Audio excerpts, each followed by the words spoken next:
డాక్టర్ల వల్ల కాదు, రాజకీయ నాయకుల వల్ల కాదు, సినిమా యాక్టర్స్ వల్ల కాదు, గొప్ప గొప్పల వల్ల కాదు. నీ దగ్గర 1000 కోట్లు ఉండొచ్చు, 100 కోట్లు ఉండొచ్చు, లేకపోతే మరి ఈ జీవితకాలం మొత్తం బ్రతికేటువంటి డబ్బు నీ దగ్గర ఉండొచ్చు. 6 గదులు, 5 గదులు, 8 గదులు, 10 గదులు డబ్బు నీ దగ్గర ఉండొచ్చు. అవి ఏవి నిన్ను బ్రతికించలేవు. హల్లెలూయా. ఎవడు బ్రతికిస్తాడు ఈ భూమి మీద? దేవుడు మాత్రమే బ్రతికించగలడు.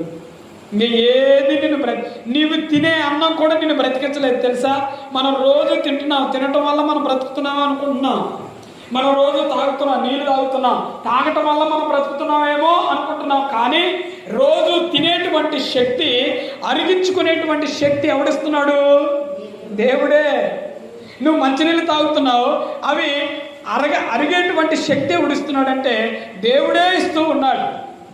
నేను అన్నం తినటం వల్ల బ్రతుకుతున్నాను, నేను పని చేయటం వల్ల బ్రతుకుతున్నాను, లేకపోతే నేను తాగటం వల్ల బ్రతుకుతున్నాను, నేను అది చేయటం వల్ల బ్రతుకుతున్నాను, ఇది చేయటం వల్ల బ్రతుకుతున్నాను కాదు. నీకు జీవాన్ని ఇచ్చింది ఎవరట? దేవుడే. నువ్వు బ్రతుకురా నాయనా అని నీకు బ్రతుకునిచ్చింది ఎవరట?